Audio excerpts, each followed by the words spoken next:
What's going on, everyone? Today I'm going to show you how to replace the windshield washer fluid pump on your 99, should be all the way up to 07 classic body style GM trucks. This will for sure be from 99 to 02, but it should cover up to 07 as well. Yukons, Denali's, Silverados, Sierra.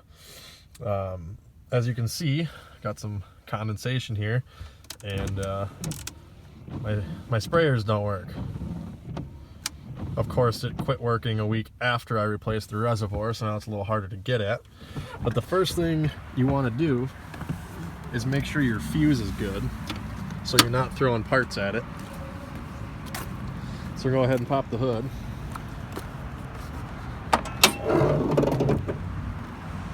And remove our fuse cover.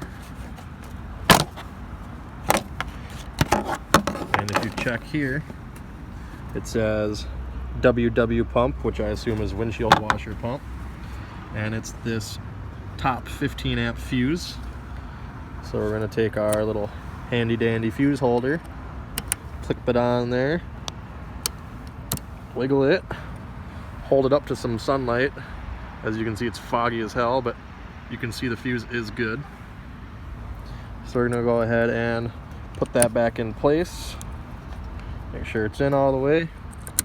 If it is bad, obviously replace it, but generally fuses blow for a reason.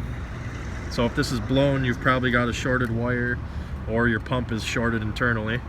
In my case, the fuse is good.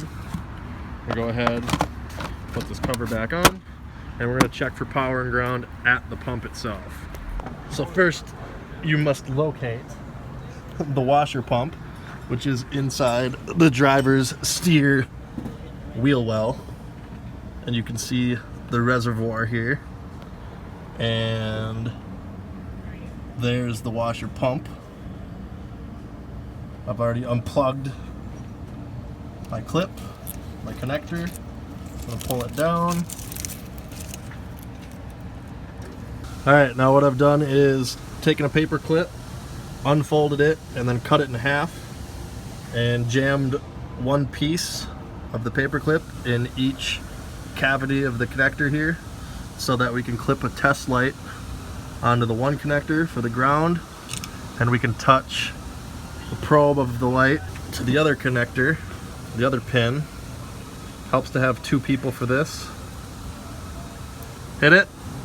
As you can see, we're getting power. So this is a good method to check, because this is checking the power and ground circuit of your wiring. You can have all the power you want if you have no ground, and you can have a good ground if you have no power. It won't work. So we know the pump is bad, and we can replace it. If you don't have a test light, you could use a voltmeter and just flick it over to volts DC. And same method, you'll hook your ground lead to one of the pins and the positive to the other pin on the connector for the washer pump. Alright, so here's the new washer fluid pump. I'll put a couple links in the description below where you can get these. Otherwise, you can visit your local auto parts store. They'll probably have it. You got a couple options. You can either unhook the hose going to this and just let it drain all over the ground. Or you can do what I'm going to do, which is attach a hose to it and let it drain into here, so that when we're done, you can pour the washer fluid back into the reservoir.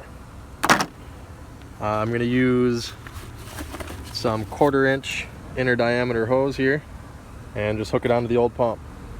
Alright, so we're back under the truck, and this hose right here going to the pump, that's the one you want to disconnect and then hook our new hose on to drain it into the gallon jug we've got. Now if you can't get this unhooked by hand, a good pair of needle nose will do you good. You can kind of get behind the hose and pry against the reservoir and force the hose off. Just don't get directly under it and get a bath or get washer fluid in the eye. That won't feel very good. Now I'm doing a preemptive strike here. I'm going to put the hose in the jug so it's ready. That way all I have to do when I get that other hose unhooked is quick plug this in before I lose too much fluid.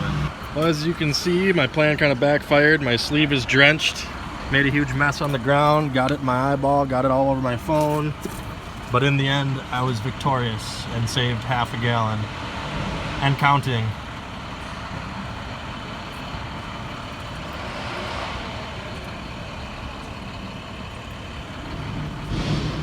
Of course, because I said in the end I won, the world is bound and determined to prove me wrong, and I guess there's more than a gallon in there, so it overflowed a bit, but at least we got a gallon to reuse. Alright, so of course when it's done draining, we're gonna go ahead and unplug the hose. Again, watch out for any extra drips that might get in your eye, and carefully set this aside. Don't knock it over.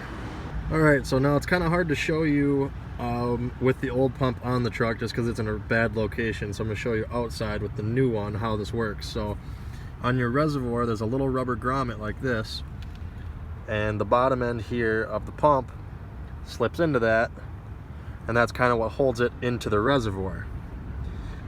And then also it snaps up, and there's a little clip on the reservoir that goes around this round nub, and that holds it in place. So what we have to do to remove the old one is pull the pump away from the reservoir at the top to unclip this, and then lift up and out so that it pulls out of this rubber grommet.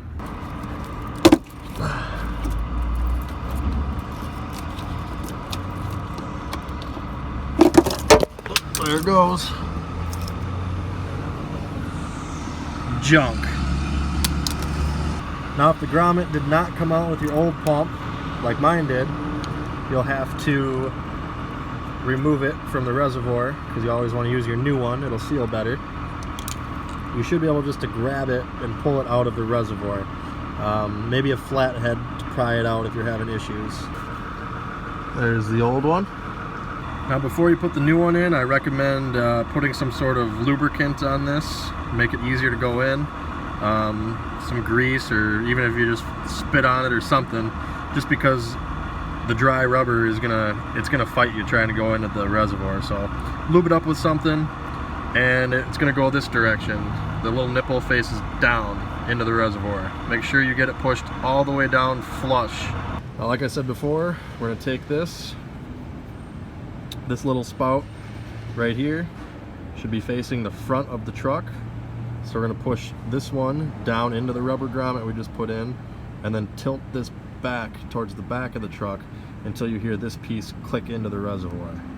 Pro tip number one, plug the connector for the washer pump into the pump before you install the pump, because let me tell you, it's a pain in the butt to try to reach up there and plug this connector back in when it's facing up and down and it's a foot up into the bumper.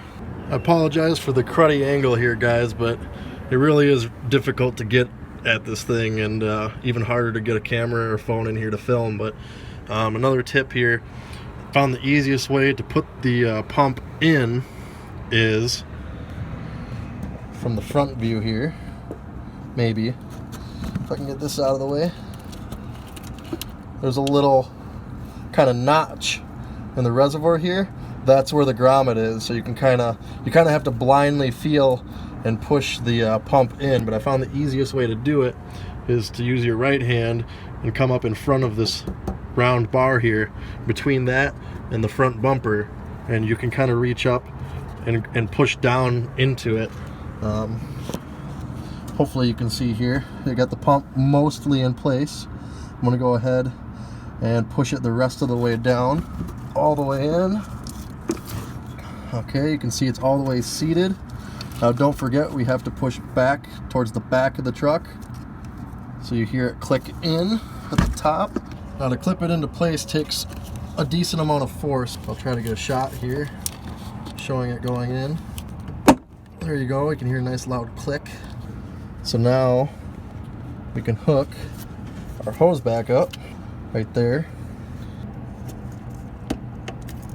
Make sure you get it pushed down all the way, and make sure that your hose is not too tight or coming out at too steep of an angle like that, so it's kinked, because then it still won't work. Make sure it's got a nice rounded bend to it, plugged in all the way. Now we can fill the fluid up. Reservoir here. See how much of this we can spill all over the place. Glug, glug, glug, glug, glug.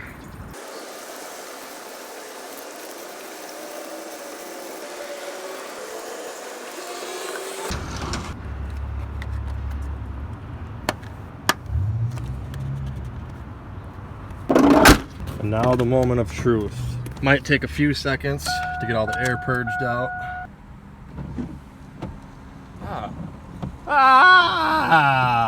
Success!